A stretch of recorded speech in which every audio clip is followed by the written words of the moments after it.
Swami Vivekananda, the idea of true Shraddha must be brought back once more to us. The faith in our own selves must be reawakened, and then only all the problems which face our country will gradually be solved by ourselves." Unquote. The youth of the country are the building blocks of the nation. On a strong foundation rests a mighty nation. And for this, I believe each individual should realize the need for self-management. Swami Sarvapriyanandaji will now initiate a discussion on self-management, modern positive psychology, and ancient wisdom. A brief mention of the person. He is a monk of the Ramakrishna order. He joined at Ramakrishna Mission Vidyapith, Deoghar in 1994. Since then, he has served the Ramakrishna Mission in various capacities, including being the Vice Principal of the Deoghar Vidyapith, Principal of the Shikshana Mandiram Teachers Training College at Belur Math, and as the first Registrar of the Vivekananda University at Belur Math. At present, he is Acharya at the Probationers Training Center at Belur Math. His areas of interest are spirituality, philosophy, management science, psychology, and education. I request Swamiji to take over.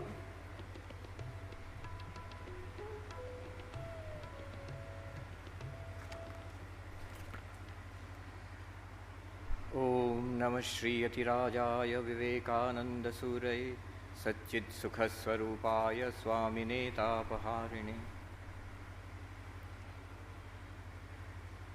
Revered Swami Jitakamanandaji Maharaj, other revered monks, brahmacharis, dignitaries, teachers, and my dear students. It's a pleasure and a privilege for me to be here this morning with all of you, and it really fills my heart with gladness to see so many young boys and girls here. One reason is, for the last 20 years I have been teaching. You know, when I first came to the Ramakrishna Mission to become a sannyasi, a monk, I did not know what work the Swamijis will give me. I went to Deoghar Vidyapith. It's an ashram and also a school. And when I went there to become a sannyasi, what did I think? I thought maybe I have to go to the temple and do puja, I have to do meditation and bhajans, maybe I have to read the Shastras, Sanskrit. But you know what? The senior Swamiji there, he said, "All right, you have come, now go to that hostel. 40 young boys are there, class 6. You go and take care of them." I thought, what is this? I have come to become a sannyasi. If I were in the world and I got married, maximum I would have 1 or 2 children. Here 40 children, I have to take care of them. And that was the beginning of my work, my service as a teacher. I taught school children from classes 4 to 12, school boys in Deoghar Vidyapith. Then I came to Belur Math, I was transferred there, and I taught B.Ed students, taught the teachers. First I taught school students, then I taught school teachers. Then I became the principal of the Teachers Training College. Then as there was a university, I went to the university, and now I am teaching monks, those who want to become sannyasis, brahmacharis like them. There's a training center in Belur Math where they study for 2 years. So I'm teaching them from school children to school teachers to the university. Now I'm teaching monks. So I'm always happy to see students, though students may not always be happy to see me, because when they see me, they know he's going to give a lecture now. So this will be more of an interaction and like a class, because I will say a few things to you and then I will ask you.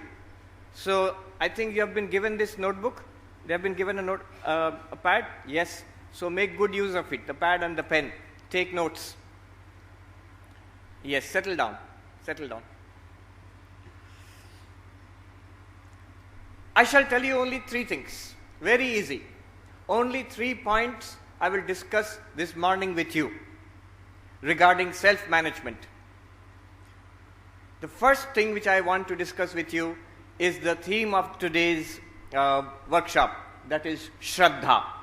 What does Shraddha mean? It's a Sanskrit word, but the English meaning is very simple. Number one, right, Shraddha is equal to self-confidence. Self-confidence. Shraddha is equal to self-confidence. And what is this self-confidence? Swami Vivekananda has a famous saying, he said once, the old religion said, he who does not believe in God is a Gnostic, is an atheist. But today's religion says, he who does not believe in himself or herself is a Gnostic, an atheist. He's saying, he's a sannyasi, a man of religion. And what is he saying? He's saying, it does not matter whether you believe in God or not. Earlier they used to say, don't believe in God, he is an unbeliever, he is a Gnostic or whatever, atheist.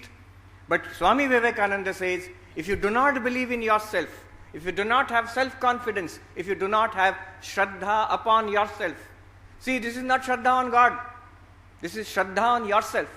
If you do not have belief in yourself, you are a Gnostic. You are a non-believer if you do not believe in yourself.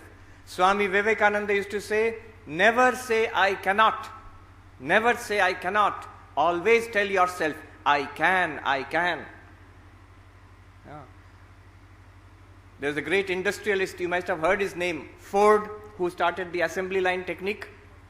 He said once, if you believe that I can, if you believe that I can, you are right, you can. If you believe that you cannot, you believe that I cannot do it, you are right, you cannot do it. It is like, there is this big vehicle outside, Mercedes-Benz, and a little auto. Now if you sit in the Mercedes-Benz and you press the accelerator, engine is started, you press the accelerator and you press the brakes also. You press the brake at the same time. Accelerator and brake, what will happen? Engine will race, lot of sound will come. Will the vehicle move forward? Will the vehicle move forward? No. But in the auto, small auto, with that put sound, it will go ahead. Exactly like that. You may have all talent, you may have all resources, all ambition, but if you do not have belief in yourself, Shraddha, self-confidence, it is like you have got this Mercedes-Benz, but you are pressing the brakes. You will not move ahead. You are sabotaging yourself. So Shraddha, self-confidence, has three components. You write Shraddha, 1, 2, 3. Subdivide Shraddha into three parts. First part is called self-efficacy. Self, S-E-L-F, efficacy, E-F-F-I-C-A-C-Y. It's a new word for most of you unless you are psychology students. Self-efficacy, E-F-F-I-C-A-C-Y. C-A-C-Y. All of you use the internet these days. So later on you can go back to your college or your home and you can Google it. Self-efficacy. You will find so much information on it. What is this new term, self-efficacy? It's very simple. What I have already told you. That belief that I can do it. It is possible for me to do it. If I try, I can succeed. This belief. You say it is very simple. What is so great about it? It's a great thing.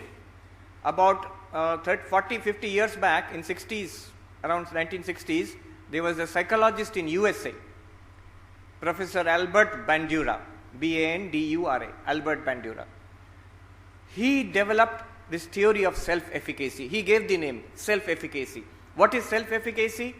It is the belief that I can face most challenges in life.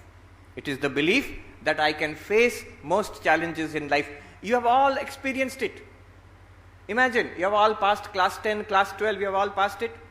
Imagine mathematics examination. A tough problem is there in mathematics. A tough, difficult problem is there in mathematics. Many students are there who will look at it, oh, it is out of syllabus, I can't do it. Move on to the next problem. And there are some who will look at the problem and they will say, let me try. I have solved similar problems, so let me try. This let me try Just let me try and see whether I can do it. This is self-efficacy. This is self-efficacy. The belief in oneself that I can face the challenge in life. Those who have this self-efficacy, when they are faced with a challenging task, when they are faced with a difficult situation, they will not break down, they will not back away, they will not run away, they will try to do something. Those who do not have self-efficacy, they will, at the first sign of trouble, at the first sign of difficulty, I cannot do it, I cannot do it, it is too difficult, out of the syllabus or whatever, will not try at all. This makes a very big difference. In tough entrance examinations and all, psychologists have seen those who have self-efficacy, they will always score more. Not that they are more intelligent. It is just that they try. The others give up without trying also. So self-efficacy, I can. Self-efficacy is equal to I can. This is the first component of self-confidence. I can do it. Second component of self-confidence. Remember, we are still in the first point, Shraddha, self-confidence. The second component is self-responsibility. Self-responsibility. Number one, self-efficacy. Number two, self-responsibility. What does this mean? Often when we are talking about confidence in oneself, we forget this side. It is our responsibility. What does that mean? When you were all children, little babies, boys and girls, little babies, 4 years old, 5 years, 6 years, 7 years old, what you want, you ask your parents. I want this toy, Papa. Papa will run around and get it for you. I want this chocolate or this particular poha or something, I want preparation. Mummy will run around, make it and give it to you. Mummy's responsibility, Papa's responsibility. To do what? To satisfy your demands, your requests or whatever. But those days are gone. You are grown up now. You are 19, 20, 21, 22 years old, 23, 24 years old. You are young men and women now. You are not 5-year-old anymore. So, Papa, I want this. Mummy, I want this. It will not work anymore. Society will not listen to you. Mummy and Papa also, they may listen to you what can be done because daughter and son are forcing. But those days are gone. You will say, I know that. I am grown up. We feel we are grown up. But deep inside, we have not yet acknowledged that we are responsible for our lives now. What are you responsible for? First of all, your own desires. You want many things. Now it is not the responsibility of your father to satisfy your desires. It is not the responsibility of your mother to satisfy your desires. It is not the responsibility of the teacher, of the college or university, not the responsibility of the government. They are not here to satisfy your desires. They will give you opportunities. You have to go ahead. It is your responsibility to take up the opportunities present before you and satisfy your own desires, your own goals. That's number one. Your desires are your responsibility. Second, your work, the work that you do in school or in college or university, at home, all the work that you do, the quality of that work is your responsibility. Very soon you will be caught. By the time you get a job in a university or in any teaching institution or in the corporate sector, wherever, you will be held responsible for the quality of your work. The great identity, your identity, who you are, is not your biodata or your resume. Your identity, who you are, is shown in your work. It is your signature. Your work is your signature. By seeing your work, an experienced, mature person can tell what kind of boy or girl you are. I remember when we joined as brahmacharis, senior Swamiji there in Deoghar, so he would say, you clean up this room. We would go and clean it up. Then he will come and check. But I went and cleaned it up. At home I had never cleaned my room. So my others used to do it. But first time when I joined, I was trained to do all these things. So I cleaned up as I knew. Then the Swami came, I will take a look. First thing what he did was, instead of looking at the room, he opened the door and at the corner of the door he saw where all the dirt had been swept there.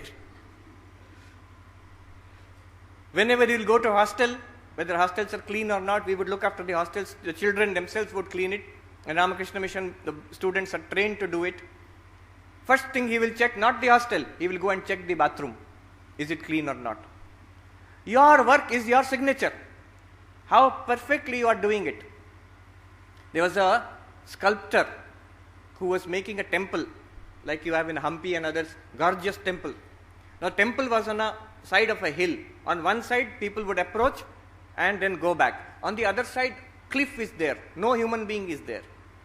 Now this sculptor, he was making the statues in the temple, in the front, in the sides, and in the back also with great difficulty. Somebody asked him, "Sir, why are you working so much? Day after day, month after month, you are working in the back of the temple. Behind it, a mountain is there. Nobody will climb there to see the temple. Who will see it? No human being will ever go there." He said, "God is seeing. God is seeing this. There is a witness. God watches what I am doing." So, quality of your work, you are responsible for it.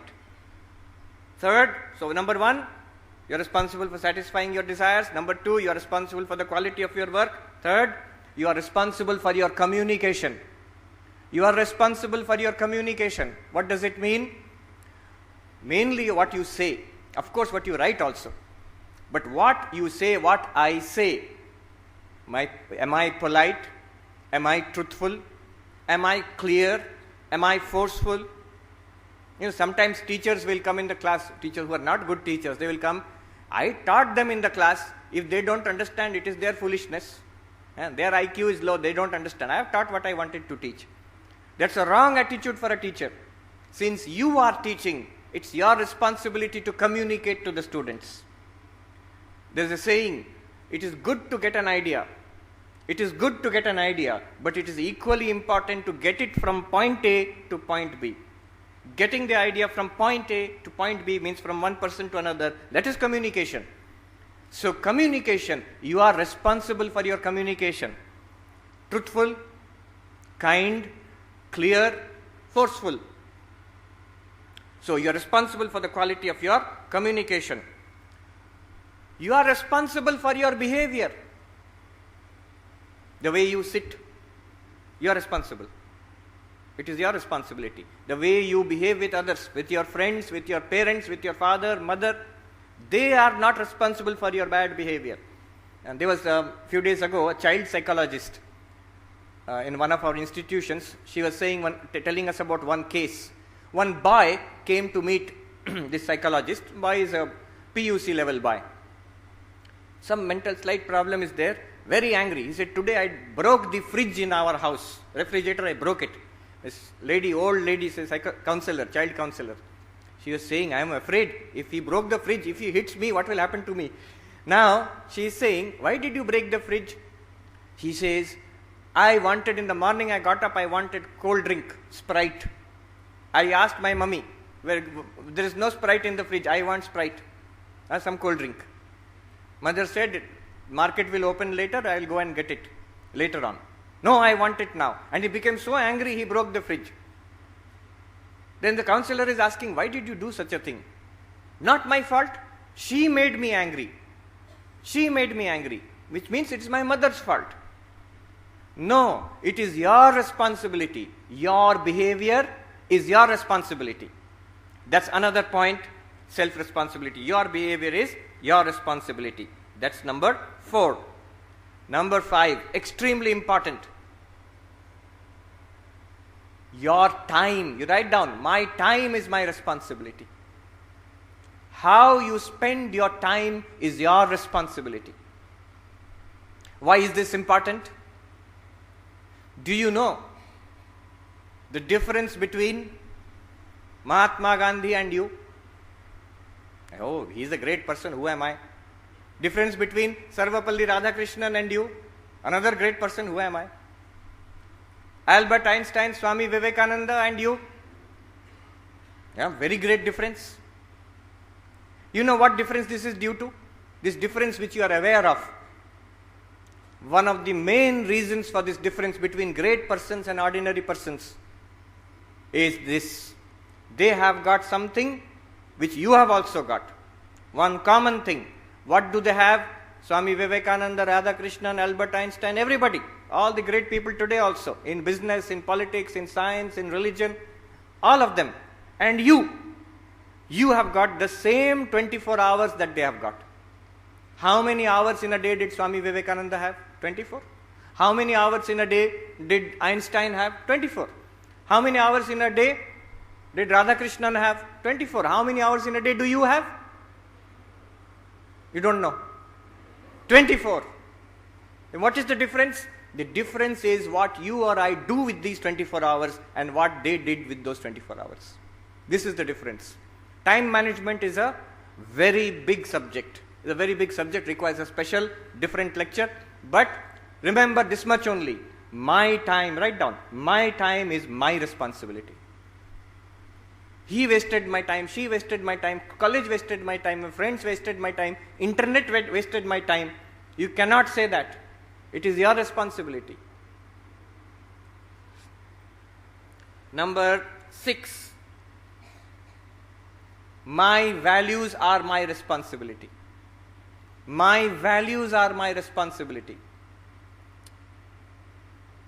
Do I tell the truth? Am I sincere in my work? When I promise something, do I deliver? Am I punctual? Am I neat and clean? Am I self-controlled? We don't care mostly. Nice to read about great persons. What is it to me? No, what is it to you? What does it mean? It is your responsibility. If you have values, your credit. If you do not have values, if your values are falling short, your discredit. Nobody else. Not your parents, not society, nobody else. So write down, my values are my responsibility. If I ever tell the truth, I was forced, if I ever tell the untruth, do not say I was forced to tell the untruth. I told an untruth, it is my fault, it's my responsibility. If I told the truth under difficult circumstances, it is your credit. So my values are my responsibility. And number 7, last and most disturbing, my happiness is my responsibility. My happiness is my responsibility. Nobody can make you unhappy unless you agree to it. Unhappiness is in your mind, no matter what others do to you, what society does to you, what parents do to you, what teachers do to you, what students do to you. No matter how you react to it, that determines whether you will be happy or unhappy. So my happiness is my responsibility. 7 points. I have not generated this at random. There was a well-known psychologist called Nathaniel Branden. You can write down the name of the book, 6 Pillars of Self-Esteem. 6 Pillars of Self-Esteem. That's where I've taken these things from. If you have this concept that these 7 things are my responsibility, you will have self-esteem. Moment you take responsibility, then you will have self-confidence. If you feel these are my happiness, my values, my time is controlled by some other people, you will never have self-confidence. We will feel that our lives are controlled by external forces. As long as I feel my life is controlled by external forces, I will never have self-confidence. I will always be at the mercy of the world. Repeat after me. Have you written it down? Okay, sit straight. Sit straight. Achieving my desires is my responsibility. Repeat. Achieving my desires is my responsibility. Quality of my work is my responsibility. It does not seem you are convinced. You should say it with confidence. You are talking about self-confidence, Shraddha. Do you believe it? Quality of your work is your responsibility? Yes, I believe it. Quality of my work is my responsibility. Let's hear it. Much better. Number 3, quality of my communication is my responsibility. Quality of my behavior is my responsibility. Very good. My time is my responsibility. My values are my responsibility. My happiness is my responsibility. And give stress on the my. My happiness is my responsibility. My responsibility. Correct. So this is the second component of self-confidence. This is called self-responsibility. Self-responsibility. Third component of self-confidence. Third and last component of self-confidence is self-direction. Self-direction. Self-direction. Swami Vivekananda said, what is this self-direction? Swami Vivekananda said, have a very high goal in life. Have a very high goal in life. Have an ideal in life. If I ask you, what is the ideal in life or what is the goal in life? I am sure you can give me a lecture. If I ask you, what is your goal in life? If I ask you, what is your goal in life? Most of you, you scratch your head. My goal, I have not thought about it. Well, why are you studying in this university or college? My mummy papa put me in it. Why are you doing this particular course? Others are doing it. Is it part of your goal? Is it part of your ideal in life? You know how strange it is when you leave from here and go back to your house, which bus you will take, by which route you will go. If you get into a rickshaw or an auto, you will tell that auto wala that you take me by this route, I want to go there. Will you ever say by getting on the auto, if he asks you, sir or madam, where do you want to go? Will you ever say, let us go on as it is going, let us go on? You will never say that. But when you get into your life, you never ask, where am I going? Why am I doing this? If you do not have a goal in life, if you do not have an ideal in life, you have no right to say after 20 or 40 years, I am unhappy, I have failed, I am frustrated in life. Of course I am unhappy, I have failed, I am frustrated in life, because I never had any goal at all. If I have a goal, if I try for that goal, then I have a right to say that I succeeded or I did not succeed. But if I have no goal at all, if I have never consciously worked towards any ideal, then what right do I have to say that I have become frustrated? You did not try. So, having a goal, an ideal in life. If you have an ideal in life, does it mean you will be perfect? No. Swami Vivekananda said, a man with an ideal may make 1,000 mistakes. He may make 1,000 mistakes. But a man without an ideal will make 50,000 mistakes. If you have no ideal in life, if you are drifting in life, you will make mistakes. So, having an ideal in life is extremely important. What will be your ideal in life? Swami Vivekananda again tells us here, follow your own highest ideal. Follow your own, number one, own. It should be your ideal and highest. Own ideal means you listen to all the lectures. Swamijis and great professors will come and give you lectures here. You read books, you watch on TV, so many things. You listen to people. You should have an open mind. We will take in all things from the society and then ask ourselves, what pulls me? What do I like? That is my ideal. Now then you will say, I like many things. I like that film star also. I like Swami Vivekananda also. I like Abdul Kalam also. So which one is my ideal? All these things I like. Then Swamiji says, your own highest ideal. Your own Viveka, your own conscience will tell me that this film star is good, no doubt. But being like that great person, like Mahatma Gandhi or like Vivekananda, this is higher. I like this, I like that also. That is the higher ideal. Let me do that. Swami Vivekananda said, your own highest ideal. Follow your own highest ideal. It's still difficult, I know. One person told me very intelligently, he has done a great work. I will tell you about him a little later. One person I know, once students asked him, you have done this great work for society in your life, how did you choose this goal? And you know what he said? It struck me, very interesting and practical. You can try it yourself. When you're deciding the goal of your life, you can try it. He said, I was not sure what I want to do. He runs an orphanage for 800 children. He said, at first I was not sure what I wanted to do. But what did I do? I made a list of what I did not want to do. I made a list of what I did not want to become. That's very practical. If you ask yourself, like this profession, do I like it? If I don't like it, cross, I don't want this profession. This type of person, do I want to be this type of person? No, cross off that thing. So what I don't want to be, you can make a list. What work I don't want to do, what type of person I don't want to be. So what I don't want, if you make a list, it will be easier to decide what I want. You get the idea? Okay. So that is the third component of self-confidence. It is called self-direction, having a goal in life. So this was all discussion of the first point itself. You say, Swamiji, what is the first point? I forgot.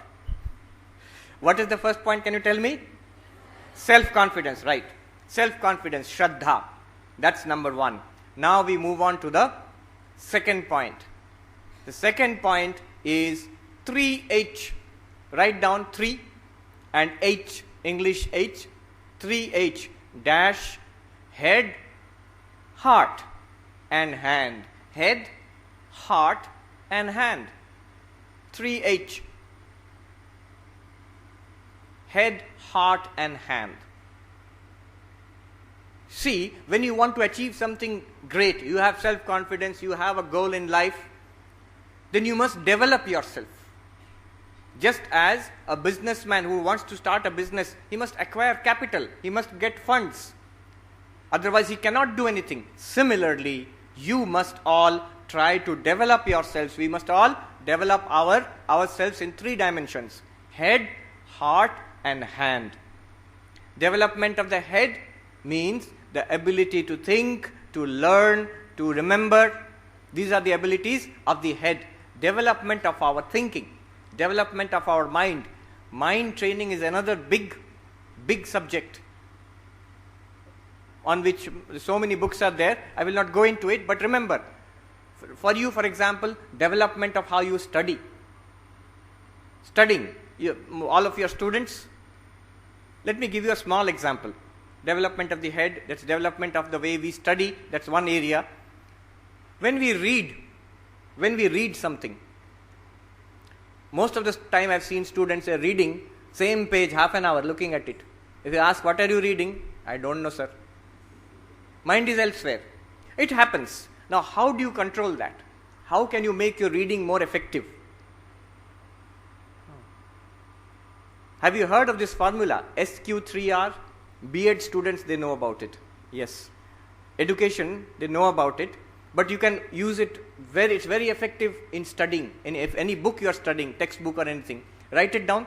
SQ, capital S, capital Q, 3R. RRR. SQ3R. What is this? How to study, how to read a book. S means S, right? Give a dash. S means survey. SURVEY. Survey. S is survey. I will explain what it means. Survey. Q stands for question. Q stands for question. Questions, plural. Q stands for questions. Then 3R. 3R. R1 is read. Read. R2 is recite. RECITE. Recite. R3, third R, is review or revise. Anything you can write. Review or revise. Revise. R1, read. R2, recite. R3, review or revise. What does it mean? You see, first of all, survey. Normally when we start any book, history or commerce or any physics book, what we do is we start at the first page, chapter 1, first page, and then we start reading one after another. What is there in the book, where we are going, we don't know. We have no idea in our mind. See, when you go to a new city, when you are visiting a new city, what do? First thing you look at, map. Now it is very easy, Google Maps. You see the map. Here are the important places to visit. and then you proceed in the city. You will never go into a city and start walking in the streets here and there. You will get lost and you will not be able to see anything. So in the same way, when you start a book, a chapter, you start a book, you look at the contents, quick look at the contents page. You start a chapter, what do? Look at the heading and the pages, quickly turn the pages, 2 minutes, 3 minutes, a quick survey. What will you look for? Subheading, diagrams, charts, tables, the subheadings which are there, key terms which are there. Very quickly you look at it. And 5-10 pages, you turn the pages quickly. What will happen with this? What is the use? You will get a chart in your mind, a map of the chapter in your mind. You will get a map of the chapter in your mind. So when you start studying later on, all the time you will know where I am in this chapter, what is behind me and what is ahead of me. You will have a clear idea. It's psychologically very important, they say in education, to have this clear idea of what I am doing, where I am. Survey. Second, questions. Second, questions is there. What does it mean? Normally what we do is, when we study a chapter, from school onwards we have got this habit. We study the chapter, we read the chapter, then try to solve the questions at the end. First we study and then we try to solve the questions at the end. But educational psychologists tell us this is completely wrong. Why is it wrong? Do you know why people learn? When we learn, why do we learn? What is the motive power behind learning? The motive power behind learning is curiosity. I want to know. Curiosity. I want to know. Then we learn. Unfortunately, in school and college, why do we learn? It is in the syllabus, sir. That's why we are learning. Now, syllabus, do you want to learn? No, nothing like that. That's why we don't learn also. That's why I have a lot of effort before examinations, after examinations, all forgotten again. Because I never wanted to learn it in the first place. Now, how can you create that sense of curiosity? Educational psychologists say, whatever subject you are studying, it may be maths, physics, history, commerce, whatever. First you go to the questions. Look at the questions, at least 5-10 questions. Keep them, they say write it down, or you need not write it down, keep it in your mind. When you will start reading, what will happen is, the questions are in your mind. Now you are not reading mechanically, you are discovering, you are seeking the answers. You are curious, you want to know the answers to those questions. So when you are reading, then you find, oh, here is the answer to that question. Oh, here is the answer to that question. Oh, I did not find the answer to the third question. You are seeking. That's a much more powerful psychological mode of learning than simply turning the pages one after another. So question first, then study. Not study first and then question. And then third part is the 3R. After survey and questions, it is taking so long to explain it, but actually when you do it, it takes just few minutes. Then you start reading.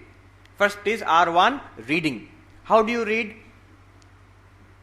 Do we have to learn how to read also? Yes, you have to learn how to read. Active reading. There is something called active reading. What is active reading? Don't simply hold the book and stare at it. If you stare at it, after some time what will happen? Eyes will go heavy, book will fall out of the hand. No. You keep a pen or a pencil and you mark, if it is your own book, don't mark library books. If it is your own book, you mark it. Important points, your own comments in the side, what you understood, what you did not understand. Some people write a small question mark, I did not understand this part. I agree with this part, one tick mark is there. One comment is there, I read something like this related in another book. So this is called active reading, where you underline, you comment, you take notes. That notes you may not read anymore again, but that note taking helps you to concentrate on what you are doing. Use your hands. Use your verbalizing skills. You read out aloud what you are reading there. Active reading. Active reading. One of our senior Swamis, Swami Sarvapriyanandaji, who was the president of Ramakrishna Mutt and Ramakrishna Mission, he was a prolific reader. Where I am, we have got the entire collection of his books. He passed away a few years ago at the age of 98. Till the end of his life, imagine, a 98-year-old old man, end of his life, 10 hours a day he used to study. 10 hours a day. When he is extremely sick in the intensive care unit of the hospital, I have myself seen. We had gone to visit him. He was very ill. Just few days before he died. Reading such a thick book on, you will not guess what subject, on the connection, interface between meditation and neuroscience, Zen and the brain. Such a thick book. Just 2 days before passing away, 3 days before passing away, he is reading that book and underlining, lying in the intensive care unit of the hospital, reading the book, underlining, making comments. Hand is shaking like this, but he is still doing that. Active reading. All his books, thousands of books he has given to our library, I have seen. All of them are marked. All of them there are comments. Everywhere it's written which date he started, which date he completed. So, active reading, that is R1. R2, recite. After reading 1 page or 2 pages, don't go further. Stop. Mentally you recite, not like a poem. Just mentally recite the main points. You may feel I am understanding. When you try to recite by covering the book, you will find 1 or 2 places you have got doubts. You don't remember or you don't understand. You have to go back there and take a look. That is called revise, R3. R3, revise. So this is SQ3R. Survey, question, read, revise, read, recite and revise. This is just one technique how to improve our thinking, our studying skills. Many other things are there. So first thing is, first H, development of the head. Second H, more important than this, development of the heart. Development of the heart. Development of the heart means my feelings for my classmates, my feelings for my parents, for my brother and sister, for family members, for the persons who assist in our kitchen and in the house, for members of the community, for members of our nation and other people in the world. My feelings for them. If you feel you are a human being, if you do not feel you are a brute. So feelings, development of my feelings for them. I told you about that person who is running an orphanage. You are all Google savvy, so you can search Parivar, P-A-R-I-V-A-A-R, Parivar. Last year he got a President's Award for Child Welfare. Young man, his name is Vinayak. Young man, IIT Kharagpur, IIM Calcutta, IIT IIM combination, a dream of many young people today. Multinational job, I will get crores, I will earn. This young boy is so brilliant. And he was regularly used to read Swami Vivekananda. Wonderful young person. You know what he did? He went through this exercise. What I don't want to be. So first thing he ruled out, do I want to be corporate executive earning crores of rupees? No. And like this he ruled out. And he was thinking what I want to do with my life. Once outside the IIM campus, he saw street children, 3 children on the street. And there he decided, I shall take care of these children. Not just social service. He said, I shall be mother and father to these children. He took them from the street, he hired one room and started taking care of them. He did not go for placement or anything. He started with 3 children. I asked him, how did you get money? He said, Swamiji, tuition I used to do. IIT, IIM combination, all boys or girls, long line is there. I will take tuition from you, sir. Now he has got 800 children. I said, 3 children you can manage with tuition. 800 children, how will you manage with tuition? He said, I don't do tuition also. How do you get money? I don't try for money also. Money comes. He said, this is Swami Vivekananda's work. It is his work. I know he will provide. And this is more than enough. He has IIM, the different batches, those who have got big jobs, they support him. And many other organizations support him. Now you see the development of the heart. You don't have to give up your career and start looking after orphan children. That's not necessary.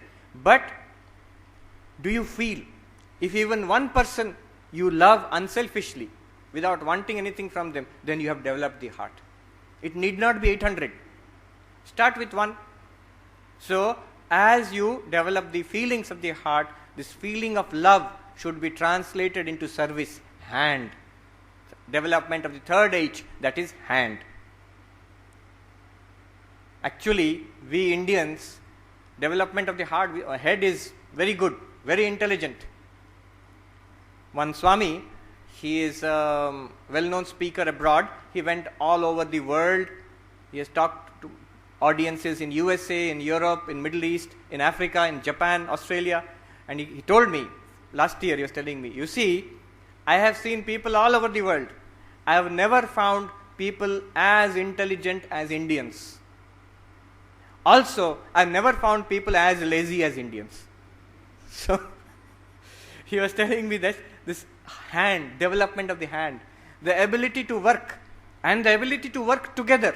Just yesterday, senior scientist was telling us that one Indian is equal to 2 Japanese or 2.5 Chinese in ability, in intelligence and ability to work.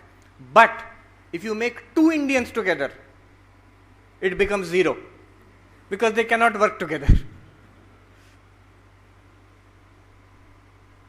Somebody was joking, he says in Australia and Malaysia, lot of Chinese are there, lot of Indians are also there.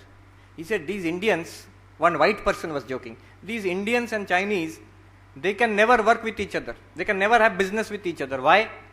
So the Indians, these Chinese are very shrewd business people. They will take your last dollar away from you. And Indians are very much, very miserly about spending money. They will not give $1 also. So they can never do business with each other. Anyhow, so the development of the hand. Development of the hand is ability to work and to serve. So 3H, development of 3H, head, heart and hand. How will we develop? There's one interesting thing to learn here. The technique of development. Japan, when we were doing management, we learned this Japanese management. So Japan, after the Second World War, you would have read, it was devastated, completely destroyed. Millions of Japanese were killed. The infrastructure was destroyed. Cities were destroyed. 2 cities, Hiroshima and Nagasaki, they were atom bombed and vaporized. Terrible condition. It was occupied by the Americans. Within 20 years, Japan was a rising economy in the world. Within 30 years, it was one of the top economies of the world. Until today, it is one of the top economies of the world. How? 1947, when India became independent, at that time, Japan had just come out of the Second World War. 1945, Second World War was over. 1947, if you see condition of Japan, if you see condition of India, actually India was better. Condition of India was better. Within 30 years, reversed. Japan is at the top, we are somewhere. How? So one of the things which I learned from them, it's a well-known system, but we can apply to our own lives. What is the system? It is called quality circle and incremental improvement. You write down this word only, Kaizen, K-A-I-Z-E-N, Kaizen. Now I'm not going to teach you about quality management. I'm going to teach you about how to apply Kaizen in your own life. Kaizen, K-A-I-Z-E-N, Kaizen. What does it mean? Incremental improvement, small improvement. What they do is, in Japan, schools, offices, and of course industries, once in a week or once in 2 weeks, they will sit together in one department, suppose. They will sit in a circle. It's called a quality circle. What will they do? Just day before yesterday, somebody was talking about it. Quality circle. What do? They take up an issue. Suppose we are in this university and in the office maybe. So we are working in the office or teacher's common room. What should we do? Everybody has to give one small suggestion. It should not involve spending large amount of money. It should not make a big difference, a big change, small change only. But you have to suggest something.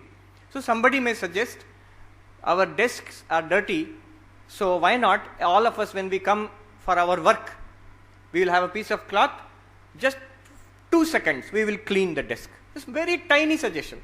Another one may suggest, little flower plant we should maintain in the building, flower pots, and such person will have duty of looking after it. Like this, everybody will give one suggestion and it has to be implemented. And these are small suggestions, very cheap, easy to implement. Imagine after 1 week, so many changes will be there. After 1 month, so many changes will be there in that office or in that college. After 1 year, how that college will look, how that university will look. Imagine, little changes every week. Everybody is making changes. Little improvement, just a little improvement. Not a big improvement, not an expensive improvement, just a little improvement. This incremental change, slowly over the years, it makes a vast difference in quality. Vast difference in quality. That is visible. Those who have visited Japan, I have not, but all are impressed. Recently, our Prime Minister, I think, also visited Japan. So, Swami Vivekananda, when he went to Chicago, before that he stopped in Japan. And he was so impressed, he wrote in a letter, I wish our young men and women, our young people, they should visit Japan and see. And we can translate this, we can transfer this learning to our own country. So, Kaizen. Now, how to implement Kaizen in our own lives? I saw something some 16, 17 years ago in Deoghar, in that school where I was teaching. One gentleman, a management consultant, came and he showed us how to apply Kaizen in our daily lives. What he showed us, I have never forgotten, and I will show it to you today. You will also never forget in your lives. But only one thing, you have to do what I tell you to do. Are you ready? You are asleep. You are ready. Then you have to do one thing. You have to sit straight. Sit straight. Just do what I tell you to do. Sit straight. Now, raise both your hands. Raise your hands even higher, little more. Okay, put your hands down. That's all. What happened? Something very interesting happened. When I asked you to raise your hands, you all raised your hands. When I asked you to raise a little more, all of you raised a little more, which means the first time you did not raise it to the maximum possible extent.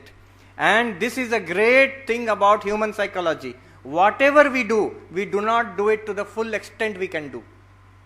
We do not do it to the fullest possible extent. Maybe little children, primary school children, they are very enthusiastic. If you tell them to raise their hands, they will raise fully. But as we grow a little older, we always do a little less. Whatever our capacity, we do 70%, 60% of that. More is remaining capacity. And this is not a bad thing. This is a sign of hope. It means, that consultant told us, it means every day I can actually do my studies a little better. What I am doing now, right now I can do a little better because I am not doing up to my maximum extent. My feelings for others, it can be a little better because what I am doing right now is not the maximum capacity that I have got. My work, your studies, your work in the house and in the university, whatever you are doing, definitely it can be a little better because you are not doing the maximum that you can do now. So, every day, improve how much? Kaizen, a little bit. You have that capacity. Hand you cannot keep on stretching indefinitely. There is a limit. But there is no limit to our abilities to think creatively. There is no limit to our abilities of feeling. And there is no limit to the perfection we can get in work. So the development of the head, the heart and the hand, every day apply Kaizen to yourself. When you get up in the morning, you make a vow, today my thinking, my studying will be a little better. How it will be a little better? You think you know which place you are lacking, particularly you know. So what I can do a little better? Second thing is my feelings for others, sympathy for others will be a little better than what it was yesterday. And little better only. And my work, the work that I do will be a little better than what I did yesterday. Not only one day, daily if you do this, you will feel the difference in 6 days. By next week, you will feel the difference. You will be happier, your productivity will be more. People will notice what has happened to this person. Oh, he went to Ramakrishna Mission for attending a value education workshop. So, apply Kaizen to your lives. Let us apply this incremental improvement, small improvement. One senior Swami told us, very interesting, what difference should you make in your life? Don't make a big difference. It's very difficult to sustain a big difference in life. It's easier to sustain a small difference. He told us in Hindi, न्यूनतम से शुरू करो, सरलतम का अभ्यास करो. Start with the smallest, practice the easiest. What should I do? Start with the smallest, practice the easiest. Whether it is studies or feelings or work, whatever I am doing now, the next improvement, make the smallest step, take the smallest step, take the easiest step. If you start with the smallest and practice the easiest, your mind will never tell you that you cannot do it. If you start do something very big, your mind itself will sabotage you. It will say that you cannot do this. I cannot do this. What small step your mind has to agree, yes, I can do it. So start with the smallest, practice the easiest. Development of the 3H. This is the second point. And last point is concentration. Last point is concentration. Swami Vivekananda said, the difference between an ordinary person and a great person lies in the degree of concentration. Difference between an ordinary person and a great person lies in the degree of concentration.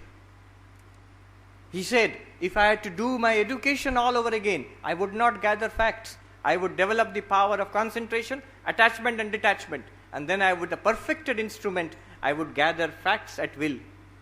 He says by education, the most important thing in education is to develop the power of concentration. In Swami Vivekananda's life, if you have read, so many such interesting stories are there. One day in Belur Mutt, he was sitting and reading Encyclopedia Britannica. His disciple Sharat Chandra came to his room and he said, Swamiji, so many big fat volumes. It's not possible for one human being to complete all these books in one life. Swami Vivekananda said, what are you saying? I have finished 9 volumes. I am on the 10th. You can ask me any question from those 9 volumes. And that Sharat Chandra, he did that. He picked out the volumes at random and he asked questions here and there. Swami Vivekananda not only answered everything, Sharat Chandra recorded in his diary, not only answered all questions, but also in many times with the same language down to comma and full stop also. Sharat Chandra was amazed. How is this possible? How is this possible? Swami Vivekananda said it is possible for everybody with concentration of mind, concentration and purity. It is possible to get this kind of ability for anybody. I know some of the boys and girls are looking skeptically. It may be possible for Swami Vivekananda, but Maharaj, Swamiji, my case is very serious. What I read now, next moment I cannot tell what I have read. Forgotten. The reason is my mind is wandering, no concentration. How to develop our concentration? Is it possible today also? That is the question. It is possible, and Swami Vivekananda tells us how it can be done. Yesterday itself I was giving the example of another monk I know, as a sannyasi in the university where I was, a very brilliant person. You will be amazed to know that all India, this IIT joint entrance examinations, IIT JEE, he was all India second in his batch, all India second. And then he went to IIT Kanpur. He was telling me that in his classroom, in his batch in computer science in Kanpur, IIT Kanpur may be one of the best IITs in this country. There, he said, just imagine the batch. The joint entrance topper was there, number 1. He was the number 2. Number 3 had gone to some other IIT. Number 4, number 5, number 6, number 7, number 8, number 9. All are in the same classroom. Imagine the kind of competition, the quality of the students. And there also this person, he was a topper. Now, one day I understood what is the secret of his success. One day, in front of his room, I was passing by and I asked him, he was sitting there reading a book on a bed, his leg was stretched out in front, he was reading a book. I asked him, what are you reading? He can't hear me, I'm standing in front of him. He can't hear me, he can't see me, he cannot hear me. I caught hold of his big toe in his foot and I shook his leg. What are you reading? Imagine he cannot feel it. I am touching his body, he cannot feel it, he is studying. Only when I went close and I saw that book, I lifted the book to see the title, he got a shock. Now that concentration, that is the difference between an ordinary person and a great person, ordinary student and an extraordinary student. But what is the secret of this concentration? What is the secret of this concentration? How can we improve our concentration? Swami Vivekananda gives us the formula. Swamiji says, do whatever you are doing with the fullest possible attention. Secret of concentration, dash, do whatever you are doing with the fullest possible attention. With the fullest possible attention. Whatever you are doing. Now that is the secret. What does it mean? Sometimes students ask, They asked that, Swamiji, when I study, I should use fullest attention, no doubt. But when I'm gossiping with my friends, or I'm watching a movie, or I'm surfing on the net, why do I need to use full attention? Swami Vivekananda tells us, remember, it is the same mind. Remember, it is the same mind. How many minds do you have? You have only one mind. You have only one mind. It is like this. One senior Swami gave this example. He was telling the students, your father shaves with a shaving blade. Yes. If you take that blade and sharpen your pencil with that, will your father be able to shave next day? No. Why not? It is the same blade. Because the edge has gone. It has become blunt. It has become blunt. The edge has gone. In the same way, we have a same mind. Whole day if you let it loose. When are you getting up? No particular time, Swamiji. When I feel like it, I get up. After getting up, what do you do? No, I do a little bit of, I check my email or some WhatsApp. Something is there, WhatsApp. Many are laughing, so they know what it is. Many of them ask, Swamiji, are you on WhatsApp? No. I ask, what's that? Then, oh, Swamiji, you're so backward. Then I will check this, I will check that. Mobile. When it is not ringing also, one young person told me, Swamiji, when the mobile is not ringing also, sometimes I feel it's ringing. I have to check. So much.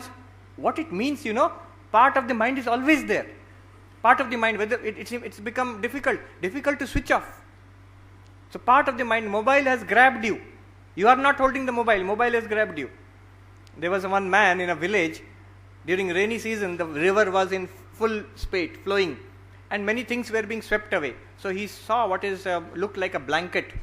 In Hindi they say kambal, blanket being swept away.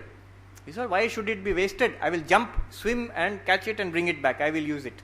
So he swam out there. When he went to catch it in the middle of the river, he saw it's not a kambal, not a blanket. It's a bear, bhalu. It was being swept away. And that bhalu caught hold of that man also.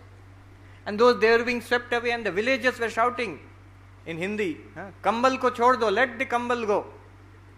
Let it go. You come back, he will drown. That man is shouting. मैंने तो कंबल छोड़ दिया, कंबल नहीं छोड़ता हमको. I have left the kambal is not letting me go. Similarly, kambal is not the topic here. Mobile phone has caught you like the bear. So, morning, I do this and that. When I go to eat, then I surf the net. What about college? Boring class is there. I will bunk it today. Then what will you do? I will go out with my friends. Something like that. Whole day passes like that. Right? Night, 9:30 or 10 o'clock. Oh, I forgot. This assignment is there. That exam is there. I have to study tonight.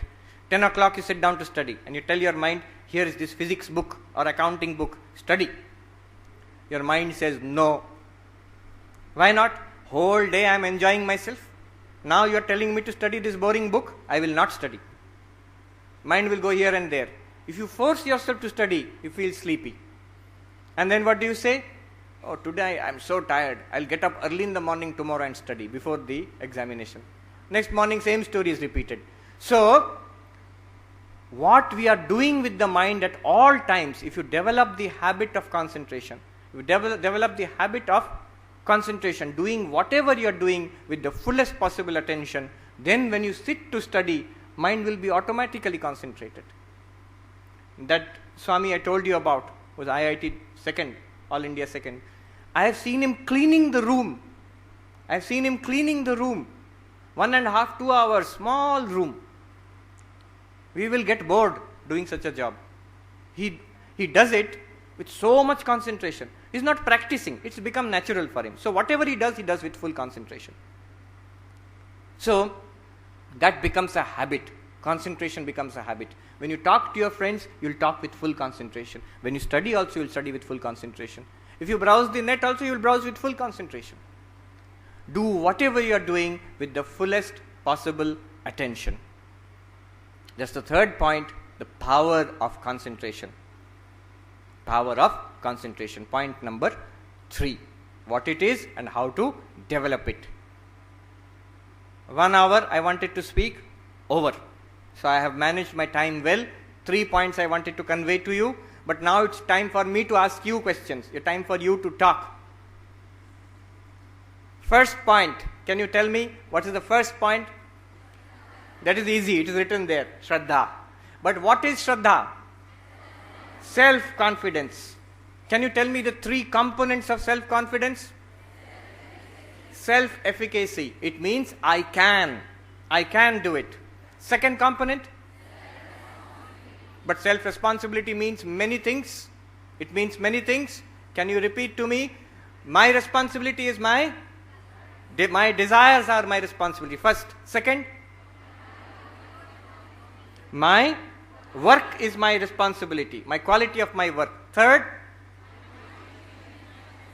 My behavior is my responsibility. My communication is my responsibility. Number 4. Number 5? Absolutely. Time is my responsibility. Number 6? Yes, my values are my responsibility. And finally, you are saying it, but remember, you have to live up to it. Don't blame others for being unhappy. You have made me unhappy. You have made me angry. No. You have done something to me, but becoming unhappy or angry is my responsibility. It's my decision. Self-responsibility is the foundation of self-confidence. If you have responsibility, you will have confidence. If you don't take responsibility, you will never have confidence. Third, self-direction, which means having a very high goal in life. Having a very high goal in life. What is the second point, the 3H? First H? Head. Second H? Heart. Third H? Hand. Remember, Kaizen, small changes, daily, head, heart and hand. Remember this exercise, that whatever I do, it's a fact, I can do better because I am not doing up to the best of my ability even now, just now. Excess capacity is there, which I can improve. And last, third point, concentration. Third point is concentration. It is the greatest power which we have got. We have all got that power. We are not using it. Yesterday I was giving an example. Let me share that example with you and I will conclude here. See, this year and 2 years back also, I was invited by students in IIT Kanpur to deliver lectures. So I stayed on campus in IIT Kanpur. And I always like visiting library. So I went to their library. Sunday morning, 7:30, 8 o'clock. I found some boys and girls. They came and sat in the library, started studying. I went out for some work. I went and had lunch, and again in the afternoon, 3 o'clock, I came back. I found the same boys and girls sitting in the same position and studying. Now, I was impressed. I went and asked I told one PhD student there, I am so happy to see these boys and girls studying at a stretch for 7-8 hours. And that student said, this is nothing, Swamiji. If you come before exams, Sunday, this same library, and library is open 24 hours a day. You will find boys and girls are coming in, not 3 or 4, 500, 600 at 8 o'clock in the morning. They sit for studying. 11:30, 12, they do not go back to the hostel for food. They'll just go downstairs in the cafeteria, they grab a sandwich and come back again. Afternoon, they're not going to the hostel, they're studying. Evening, not going to the hostel, not going for dinner. Throughout the night, did not go back to the hostel. Not 1 or 2, 700, 800 students. Next day in the morning, they'll get down in the same bathroom in the bathrooms of the library, washing their face, and they have all got cycle. And it's prohibited to make any noise there. So, 10,000 students, huge campus, no noise. They'll take their cycles, bicycle, and go to the examination. 24 hours, 8 o'clock in the morning till 8 o'clock next morning. And you see how boring. It is not boring. They're enjoying themselves. If you do something with concentration, then it's enjoyable. You leave everything else aside. Do something with concentration. Only when it is boring, when you have studies, accounts book or engineering book open in front of you, TV is there, internet is there, mobile is there, friends may call, SMS may come, whatever, all these things are there, then that studying is boring because mind is going here and there. If you cut it all out, If you cut it all out, then it will not be boring. Mind will be totally in this. Concentration is enjoyable. Concentration is enjoyable. You are all students. Sometime in your life, you have experienced when you studied something seriously, which you liked, which you did very seriously, you put in hard work. You may be tired, but you enjoyed it. No doubt about it. Many people are nodding their heads. Yes, any student has experienced this. So concentration is enjoyable. Next, I went to a private college, engineering college. I'll tell you the difference. I told those boys and girls the difference. I said, do you know the difference between those IIT boys and girls and you? So, Swamiji, they are more intelligent. No, intelligence is not the difference. Oh, their teachers are better. No, I have myself gone there and seen, not much better. Oh, their facilities are better. No, I myself saw your computer room and your library. Not at all much of a difference. I'll tell you the difference. I went to your library at 5 o'clock. Only 2 girls were there borrowing some books. I went to your computer department, row after row of latest machines, shining equipment, all empty. Nobody is there. Then I asked the teacher, don't you allow these boys and girls after class hours to study here, to use the computers? I said, oh Swamiji, we allow them, but nobody comes. Where have they gone? Oh, sab ghumne chala gaya. They have gone out for having fun. If you ask the boys and girls, what are you doing now? 5 o'clock, 6 o'clock. What exactly do you do? Nothing, just like that. Just like that. So this is the difference. They are using that time, they are focusing on something, and if 1 or 2 persons may be exceptional, but when 700, 800, 1000 people are doing, it's not exceptional. Every young man or woman has that capacity. We have that capacity. They are using it, we do not use it. That's all. This is the difference. So, difference in concentration. And the secret of concentration is to, can anybody tell me, to do whatever you are doing with the fullest possible attention. So, she was paying attention. To do whatever you are doing with the fullest possible attention. Do you have any questions? Somebody will say, yes, Maharaj, Swamiji, when will you stop? That is the question. I have stopped. Now, do you have any questions? We have time for 1 or 2 questions. Only 2 kinds of, there's an audience which does not ask questions. One is an audience did not understand anything, so no questions. And the other audience, I've understood everything, no questions. Questions? Yes, there's a question here. Sir, please, can you tell us your name and which? Professor Nagaraj. Yes. From Manipal College, MIT. Manipal, yes, MIT. So I'm a teacher there, but sometimes I find that the students, in spite of our best efforts, teaching a subject and all, the response, some are extremely good, but some are not responding. So can you please suggest a method so that I can bring them up some level, minimum level? Yes. First of all, at that level, MIT is engineering level, the level of these boys and girls here, they are not children anymore. So one should not say in spite of our best efforts. Learning should come from them now. My responsibility, quality of my work, which means my studies, is my responsibility. That has first to be taught to them. It is your responsibility. I can drag you to water, horse to water. I cannot force a horse to drink. Now everything is set out in front of you. That's one thing. So they must take, the students must be autonomous learners. I want to learn. I want to learn. Second,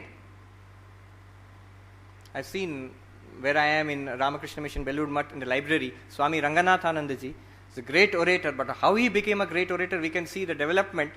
His old notebooks are there in the library, preserved.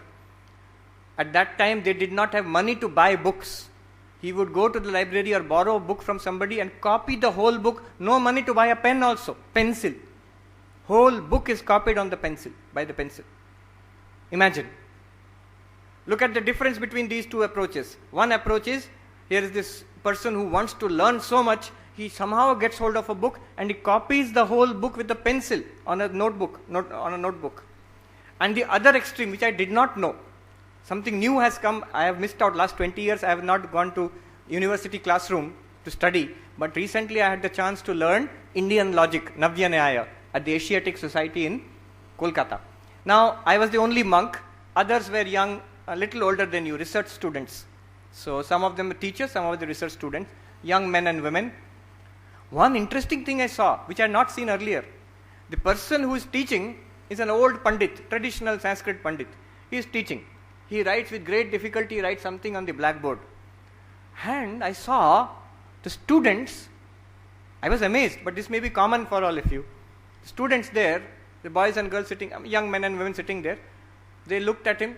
He's writing. After he finishes writing, 5 minutes later, all of them whip out their mobile phones, picture taken and put in the pocket again.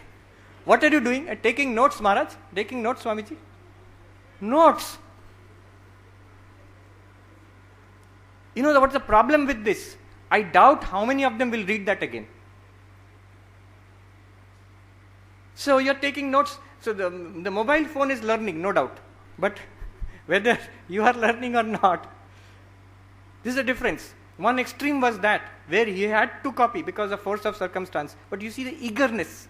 He's eager to learn. So he takes the trouble of copying down the whole book. And here on the other hand, don't even bother. Teacher is working harder than the students. Students only click.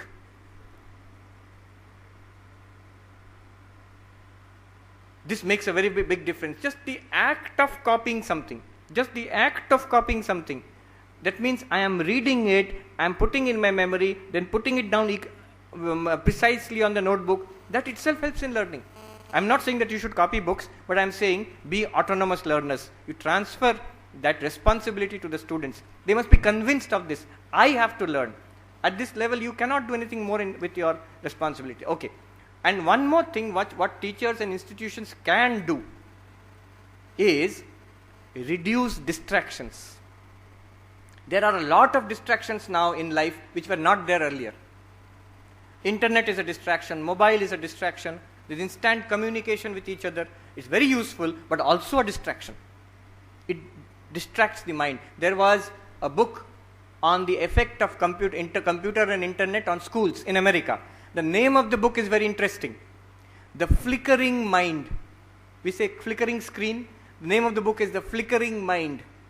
Because of this easy availability of information and the hyperlinking going from one link to another, our minds also have become like that. We instantly demand satisfaction. That searching is not there anymore. That ability to absorb is not there anymore. There's one interesting story of Pauling, the famous he won 2 Nobel Prizes, Linus Pauling, chemistry. So one day he was very busy. In those days, he was very busy. He said, I cannot go to the class today. With my research, I am busy. So my old lectures were taped. In those days, spools were there, spools. So he told the assistant, you go and play this tape and the students will take down notes. Did that. Next day, again the same thing. Third day, Pauling said, let me go and see how it is going on. And he found the tape is being played. He's not there, so tape is being played. Students are also not there. Everywhere tape recorder is there. And they put the record button there. They have also bought tape recorder and put it there. So from tape recorder to tape recorder. Somebody said, in university education, knowledge flows from the lecturer's notes to the student's notes without entering the heads of either one of them. So reducing distraction. Can you devise strategies by involving the students? Students must be involved in the process. How can we reduce the distractions? One thing I'll say and just conclude this. The logo of the Ramakrishna Mission, symbol of the Ramakrishna Mission, you would have seen in temple and other places. There is one. It is here. Yes, here. You can see here and there. Can you see that snake? That snake is there, which is encircling everything. That is a symbol of meditation, Raja Yoga, of concentration. Swami Vivekananda himself made this diagram. And what is the meaning of that snake? It's concentration. Now, what I want to tell you is, you see, what the snake does is, when it is concentrating on a particular, say, it wants to catch a mouse or a frog, the snake will do like this. And it's concentrating. What it does is, that hood, the hood of the snake, you can see, it has expanded. Now the meaning of that is, it is blocking out all other distractions, only that thing. Arjuna's story is there, he concentrated only on the target, the eye of the bird. Similarly, the snake is concentrating on the frog or the mouse and cutting out all distractions. Have you seen how small children study in your own house? Brother or sister, younger brother and sister, when they study, how will they study? Have you noticed like this? When they want to study, concentrate very much, they will do like this. What are they doing? They are blocking out the world. So to study for concentration, focus is one thing. The other thing is cutting out the world, blocking out the world.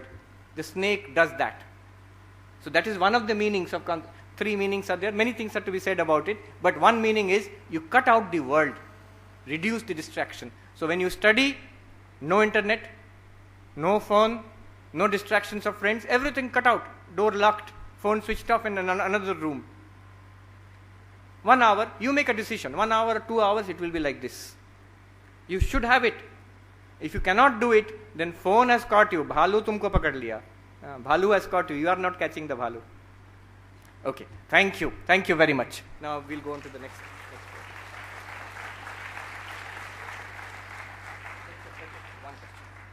A quick question. What's your name? I'm Raksha. Raksha. Which college are you from? SDM College. Okay, please go ahead. As this might be not appropriate to be asked here, but do we have to believe in fate or destiny? As you told that we guide the auto person to take us from a place to place, Yes. but we do not imply the same thing in our lives. Yes. But there are so many astrologers who can directly predict what can happen in our life and what cannot. Yes. Is that true or not? And if it is true, then how much should we believe? And if it is not, True, then true. what should be done? Okay, is a question. This question can be put in another way also. How much free will do we have? You are saying, Swamiji, you take responsibility for your own life. Actually, how much can we do? There are so many forces in our lives. Parents are there, society is there, demands are there, my own health is there, capacity is there. So how much responsibility can I actually take? How much freedom do I have? The important thing is not how much capacity do you have, how much is determined by fate or free will. The important thing is the attitude. Am I willing to take responsibility? Let me have 20% capacity also, but the attitude is, shall I take responsibility or not? Afterwards, ultimate result will depend on many things. It will depend on your effort, it will depend on the society, depend on the competition, many things are there. Many things may happen in life. But very important thing is your attitude. Extremely important. Let astrologers say what they will. I am not so much interested in that. I am interested in is that I am taking responsibility for my life. The 7 factors are there. My happiness, my desires, my work, my values. I am taking responsibility for that, and I will do my utmost to live up to that responsibility. That attitude helps always. That's all. Thank you.